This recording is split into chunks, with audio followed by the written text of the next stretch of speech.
बिस्मिल्लाहिर्रहमानिर्रहीम। देखिए बच्चे, क्लास नाइन्थ, इसमें जो मैंने आपसे कहा था कि जी शॉर्ट क्वेश्चन आंसर्स के मैं आपको नोट्स प्रोवाइड करूंगा और उसके अंदर एमसीक्यूज़ भी मौजूद हैं। वो सारे उसके आंसर्स नीचे मौजूद हैं। ये ऊपर मैं अगर कर्सर लेकर जाऊं तो ये सारे आंसर्स इसके मौजूद हैं। इससे ऊपर एमसीक्यूज़ हैं सारे। ये आपको मैं सॉफ्ट फॉर्म में आपको प्रोवाइड कर दूँगा। उसके बाद शॉर्ट आंसर्स हैं। इसमें शॉर्ट आंसर्स में है रेस्ट एंड मोशन। मैं आपको पहले एक्सप्लेन कर चुका हूँ मोशन में और हरकत में और रुकी हुई शय में क्या फ़र्क होता है, यानी कि साकित हालत और चलने वाली हालत क्या होती है। सर्कुलर मोशन क्या होती है, यानी गोल गोल चक्कर लगाना। और रोटेटरी मोशन का मतलब होता है एक ही जगह पर रुके रहकर घूमते रहना। ठीक है। Distance and displacement. डिस्टेंस और डिस्प्लेसमेंट में क्या फ़र्क होता है। स्पीड एंड वेलोसिटी में क्या फ़र्क होता है। लीनियर एंड रैंडम मोशन क्या होता है।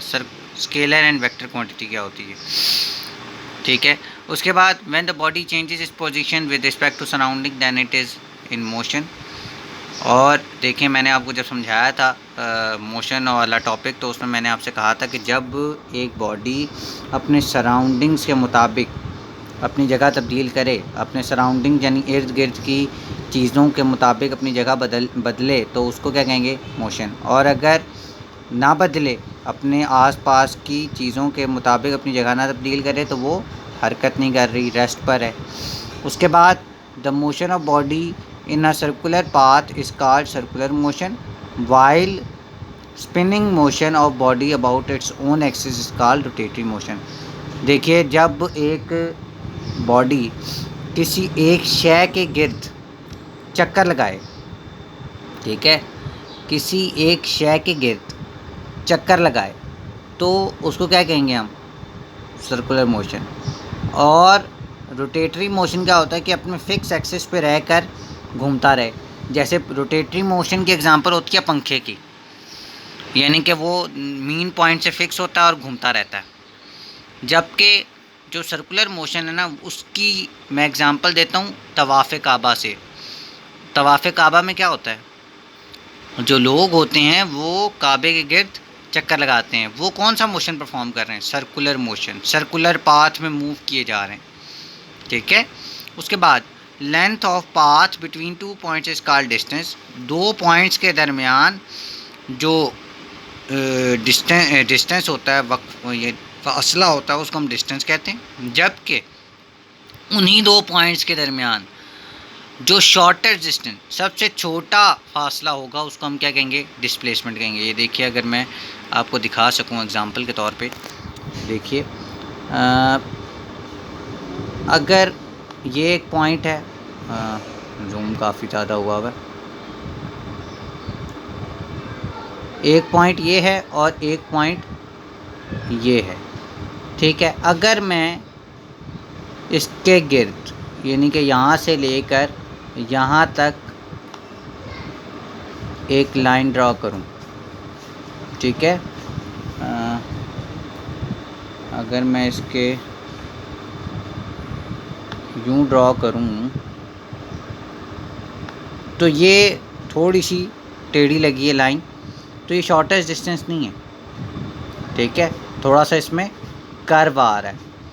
अगर ये लाइन सीधी हो जाए, जैसे कि अगर मैं यूँ करूँ ये पॉइंट और इसको मैं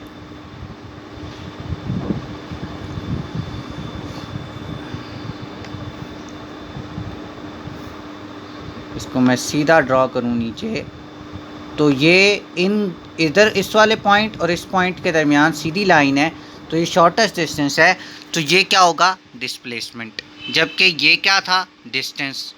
ठीक है। शॉर्टेस्ट डिस्टेंस हमेशा सीधा रास्ता होता है, सिरात मुस्तकीम जैसे होता है। छोटा तरीन, सबसे छोटा रास्ता वही होता है कि जो सीधा रास्ता हो। कर्व्ड वाला कभी भी सीधा रास्ता जो होता है, वो कर्व्ड वाला जो, यानी कि जिसमें आड़े तिरछे मोड़ हो, वो कभी भी छोटा रास्ता नहीं होता। उसके अंदर हमेशा फासला ज़्यादा ही होता है।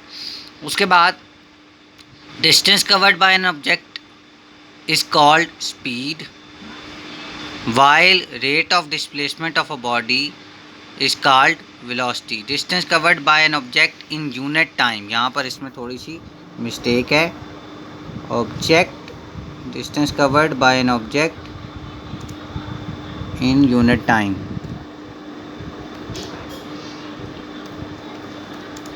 In unit time is called speed, while rate of displacement of a body is called velocity. के अगर देखिए याद रखिए, स्पीड जो है वो स्केलर क्वांटिटी है और जो वेलोसिटी है वो वेक्टर क्वांटिटी है, उसके अंदर डिस्प्लेसमेंट आता है।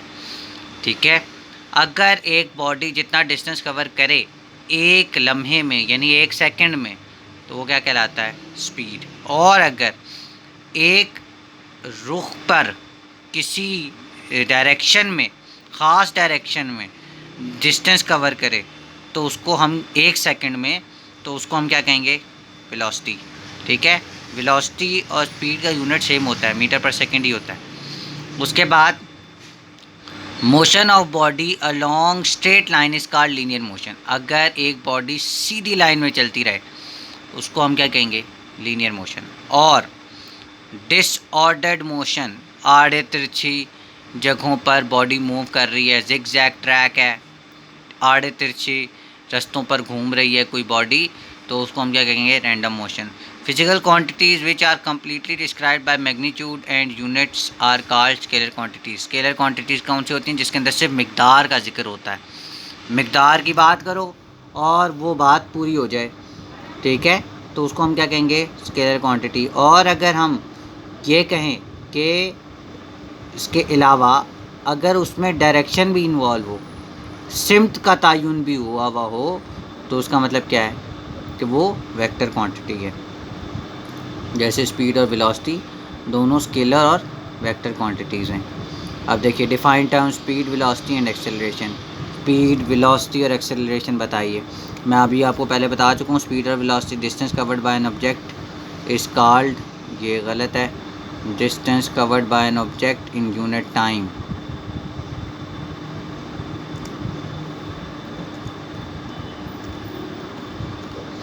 In unit time is called speed.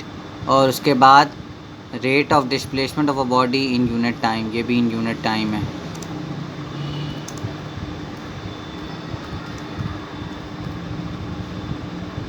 Is called velocity.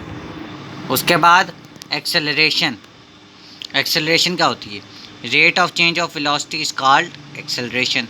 यानी कि जितना वेलोसिटी में चेंज आए, अगर बिलफर्ज एक जो बॉडी है वो पहले 10 मीटर पर सेकंड की वेलोसिटी से मूव कर रही थी, फिर 2 सेकंड के बाद उसकी वेलोसिटी जो है वो 20 हो गई, तो चेंज कितना आया, 20 माइनस 10 कितना हो गया, 10, 10 डिवाइडेड बाई 2, तो डिवाइडेड बाई 2 करेंगे तो क्या आएगा, 5। तो rate of change of velocity is called acceleration. इसका मतलब यह है कि rate of change of velocity with respect to time भी हम इसको कहते हैं कि ये एक्सेलरेशन होती है। Can a body moving at a constant speed have acceleration. क्या एक बॉडी जो एक ख़ास स्पीड के साथ कॉन्स्टेंटली मूव करती जाए, यानी अगर बिलफर्ज एग्जांपल के तौर पर 20 किलोमीटर पर सेकंड की स्पीड से जा रही है और वो चलती रहे, एक ख़ास मुकर्ररा मुद्दत तक चलती रहे, ठीक है, कांस्टेंट स्पीड के साथ चलती रहे, तो उसके अंदर कोई एक्सेलरेशन होगी? यस, इट इज़ पॉसिबल, उसके अंदर एक्सेलरेशन मौजूद होगी। The uniform circular motion is an example of a body which moves with constant speed but has acceleration. देखिए सर्कुलर मोशन जो है ना वो इसकी बहुत बड़ी एग्जांपल है। यूनिफॉर्म सर्कुलर मोशन, जैसे ज़मीन जो है वो सूरज के गिर्द चक्कर लगा रही है, ख़ास स्पीड के साथ मूव कर रही है, कांस्टेंट स्पीड है उसकी, ना उसमें कमी आ रही है ना ज़्यादती हो रही है, ठीक है, तो उसमें क्या होगा, वो कांस्टेंट स्पीड के साथ मूव कर रही है और उसके अंदर एक एक्सेलरेशन मौजूद है। ठीक है, ज़मीन जो सूरज के गिर्द चक्कर लगा रही है, अपने मदार में घूम रही है, तो वो क्या है, असल में वो यही काम कर रही है, उसके अंदर कांस्टेंट स्पीड है और एक्सेलरेशन भी मौजूद है। How do riders in a Ferris wheel possess translatory motion but not rotatory motion. कहता है एक फेरिस व्हील कभी देखा आपने? The motion of Ferris wheel is circular motion but not rotating motion because the riders move in circle of constant radius. Ferris wheel क्या होता है? ये देखिए मैं अभी आपको बताता हूँ फेरिस व्हील क्या होता है।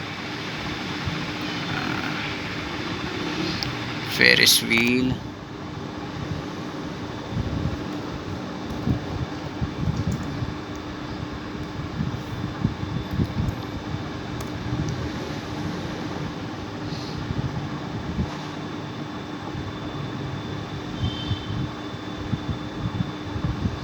ये देखिए ये होता है फेरिस व्हील, जिसको हम झूला कहते हैं बड़ा सा, जो नवाज शरीफ पार्क में लगा हुआ, ये होता है फेरिस व्हील। ठीक है, अब देखिए ज़रा, कहता है how do riders in a Ferris wheel possess translatory motion. उनके अंदर ट्रांसलेटरी मोशन क्यों होता है but not rotatory motion? Rotatory motion क्यों नहीं होता? The motion of Ferris wheel is circular motion. जो फेरिस व्हील घूम रहा है ना, यानी झूला जो घूम रहा है, वो असल में वो सर्कुलर मोशन कर रहा है, वो घूम रहा है बट नॉट रोटेटरी मोशन, लेकिन रोटेटरी मोशन नहीं कर रहा। Because the Riders move in circle of constant radius, क्योंकि जो राइडर्स हैं उसके अंदर जो बैठे हुए अफराद हैं वो मूव कर रहे हैं सर्कल में ऑफ कांस्टेंट रेडियस, एक ही रेडियस पे बार बार वो मूव कर रहे हैं, घूम नहीं रहा सर्कुलर। वो जो अफराद बैठे हुए हैं वो रोटेशन नहीं कर रहे, वो घूम नहीं रहे अपनी जगह पर, फेरिस व्हील घूम रहा है। ठीक है, what would be the shape of a speed time graph of a body moving with variable speed. कहता है स्पीड टाइम ग्राफ की कैसी शक्ल हो जाएगी अगर वो वेरिएबल स्पीड के साथ मूव कर रहा है। When the object is moving with variable speed the distance time graph is not a straight line. वो स्ट्रेट लाइन नहीं बनेगी। अगर स्पीड टाइम ग्राफ जो है उसके अंदर वेरिएबल स्पीड आ जाएगी, यानी कि स्पीड बार बार चेंज होती रहेगी, तो उसका मतलब क्या है कि वो उसकी स्ट्रेट लाइन नहीं बनेगी। लेकिन अगर कांस्टेंट स्पीड हो जाएगी तो वो स्ट्रेट लाइन बन जाएगी। मैंने आपको ये बताया हुआ है, इसलिए मैं दोबारा एक्सप्लेन नहीं करूँगा, लेक्चर मौजूद है। ठीक है, उसके बाद how can a vector quantity be represented graphically. कहता है वेक्टर क्वांटिटी को ग्राफिकली कैसे रिप्रेजेंट करेंगे। Graphically a vector is represented by straight line. ठीक है, वेक्टर बेसिकली जो है ना वो स्ट्रेट लाइन से ड्रॉ होता है। मैंने आपको ड्रॉ करके दिखाया हुआ है विद एन एरो हेड, जिसके ऊपर एक एरो हेड होता है, यानी उसके ऊपर एक तीर का निशान होता है। The length of the line gives the magnitude. उसकी जो लेंथ होती है, जितनी लंबाई होगी वेक्टर की, उस लाइन की जितनी लंबाई होगी वो उसकी मैग्नीट्यूड कहलाती है of the vector. While the arrow head gives the direction of the vector. और उस तीर का जो निशान बना हुआ है ना वो डायरेक्शन बताता है, सिम्त बताता है, किस तरफ को मूवमेंट हो रही है वो बताता है। उसके बाद why vector quantities can not added and subtracted like scalar quantities. कहता है वेक्टर क्वांटिटीज स्केलर क्वांटिटीज़ की तरह ऐड या सब्ट्रैक्ट क्यों नहीं हो सकती। In addition of vector quantities not only their magnitudes but their directions are also involved. Therefore vectors cannot be added like scalars. देखिए वेक्टर्स के अंदर सिर्फ मैग्नीट्यूड इन्वॉल्व नहीं होती, उनकी डायरेक्शन भी इन्वॉल्व होती है, उनकी सिम्त भी इन्वॉल्व होती है।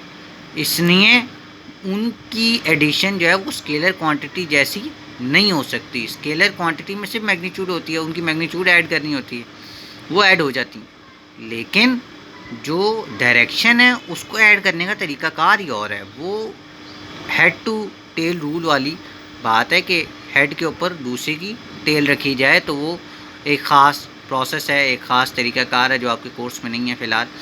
फर्स्ट ईयर सेकंड ईयर में है आपके पास, वो पढ़ेंगे। मैथ्स में है फर्स्ट सेकंड ईयर में, जो आपका मैथ्स है उसमें है। How are vector quantities important to use in our daily life. कहता है वेक्टर क्वांटिटीज़ क्यों ज़रूरी हैं हमारे जो रोज़मर्रा ज़िंदगी है हमारी, उसमें क्यों ज़रूरी है। वेक्टर क्वांटिटीज़ है magnitude as well as direction. Vector quantities के अंदर मिक़दार भी होती है और सिम्त का तयन भी हुआ होता है, इसलिए they provide us complete information about a quantity.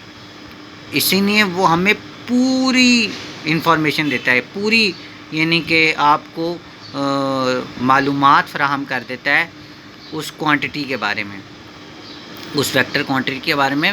एक वेक्टर जो होता है वो आपको पूरी इंफॉर्मेशन या पूरी जो नॉलेज है वो आपको फ़राहम कर देता है, ठीक है, मालूमात फ़राहम कर देता है कि उसे कितनी कौन सी डायरेक्शन है, कितनी उसकी मिक़दार है, सब कुछ बता देता है।